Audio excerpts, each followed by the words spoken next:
Assalamualaikum warahmatullahi wabarakatuh. Perkenalkan, saya Ajeng Holifatul Nur Aini, mahasiswi PG PAUD semester 3 STKIP Muhammadiyah Kuningan.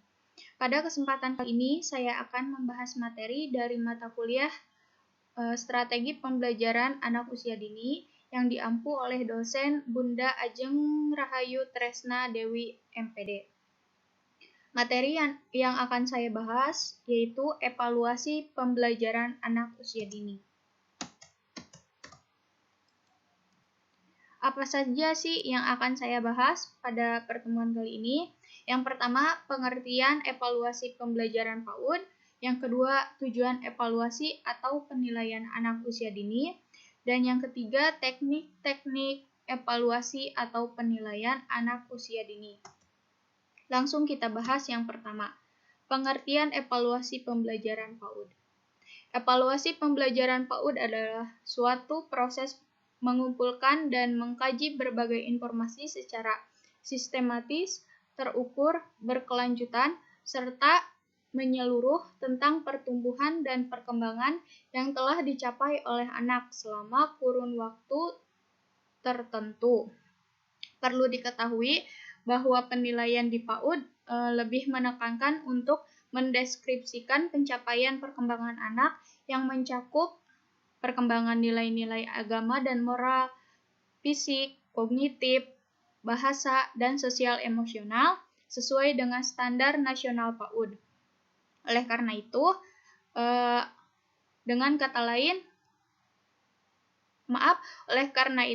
kata yang lebih tepat pada penilaian anak usia dini adalah asesmen atau evaluasi. Selanjutnya, tujuan evaluasi atau penilaian anak usia dini. Di sini ada 6 poin. Yang pertama, memberi informasi pada pendidik atau orang tua tentang pertumbuhan dan perkembangan yang telah dicapai oleh anak. Jadi, evaluasi ini bertujuan untuk memberikan informasi kepada pendidik maupun orang tua tentang perkembangan anak pertumbuhan dan perkembangan anak telah sampai di mana gitu. Yang kedua, menggunakan informasi yang didapat sebagai bahan umpan balik bagi pendidik untuk memperbaiki kegiatan pembelajaran dan meningkatkan layanan pada anak agar sikap, pengetahuan, dan keterampilannya berkembang secara optimal. Jadi merupakan evaluasi juga bagi gurunya gitu. Apakah ada kekurangan pada penyampaiannya gitu. Yang ketiga, memberikan masukan pada orang tua untuk melaksanakan pengasuhan di lingkungan keluarga yang sesuai dan terpadu dengan proses pembelajaran. Dengan adanya evaluasi ini memberi informasi juga gitu kepada guru. Dari guru itu akan diberikan informasi kepada orang tua bagaimana seharusnya dalam melaksanakan pengasuhan terhadap si anak itu, bagaimana baiknya gitu, agar si anak itu tidak tertekan gitu, tidak adanya keterpaksaan, intinya tidak tertekanlah dalam pengasuhan gitu, sehingga akan mempengaruhi pembelajarannya. Yang keempat, mengidentifikasi minat dan kebutuhan anak usia dini.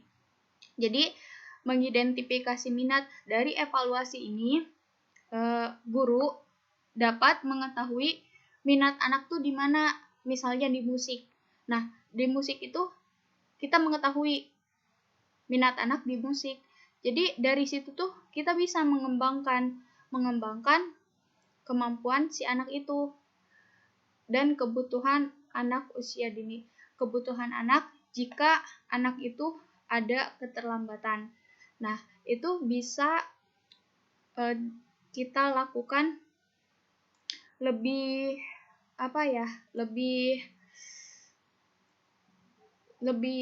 diperhatikan gitu, lebih diperhatikan untuk anak yang sedikit terlambat gitu dalam pengetahuannya. Yang kelima, mengetahui apakah materi yang dipelajari dapat dilanjutkan dengan materi baru atau diulang. Dari evaluasi ini, kita mengetahui perkembangan dan pencapaian anak tuh sudah sampai di mana. Jika memang anak masih ada keterlambatan gitu, maka materi itu bisa diulang kembali. Yang keenam, untuk mengetahui taraf efisiensi metode yang digunakan oleh pendidik. Jika memang metode yang digunakan tidak efisien, maka guru bisa menggunakan metode-metode lainnya agar mudah dipahami oleh anak. Selanjutnya yang kita bahas yaitu teknik-teknik evaluasi atau penilaian anak usia dini. Yang pertama ada observasi. Observasi yaitu mengamati anak selama pembelajaran berlangsung maupun secara tidak langsung. Guru bisa melihat pertumbuhan maupun perkembangan anak dari banyak sisi seperti kepedulian atau sosial, terus kecakapan atau kognitif, dan sebagainya. Hasilnya dituangkan dalam rubrik atau jurnal. Yang kedua ada penugasan. Sistem penugasan artinya guru memberikan tugas tertentu kepada anak secara individu maupun kelompok. Melalui teknik ini, guru bisa mengetahui perkembangan anak. Yang ketiga ada percakapan. Teknik ini menjadi salah satu teknik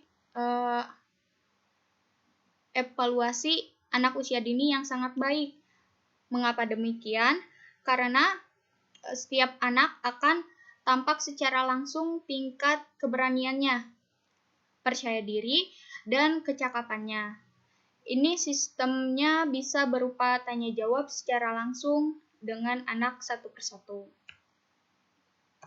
Selanjutnya ada unjuk kinerja.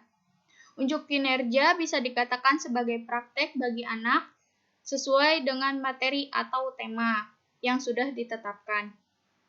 Biasanya unjuk kinerja ini berupa aktivitas sehari-hari yang bisa dilakukan anak, seperti memakai atau memasangkan kancing bajunya sendiri. Dari situ akan tampak kemandirian dan keinginan anak untuk belajar sendiri gitu. Penilaian hasil karya. Mengingat setiap anak mempunyai keterampilan masing-masing, sebab itu teknik evaluasinya harus ada penilaian hasil karya. Hal ini bertujuan untuk melihat kreativitas hingga tingkat imajinasi anak. Yang terakhir, pencatatan anekdot. Pencatatan anekdot adalah teknik penilaian yang dilakukan dengan mencatat sikap dan perilaku khusus pada anak ketika suatu peristiwa terjadi secara tiba-tiba atau insidental, baik positif maupun negatif. Sekian materi dari saya. Mohon maaf jika masih banyak kekurangan. Ditutup. Wabillahi taufiq wal hidayah. Wassalamualaikum warahmatullahi wabarakatuh.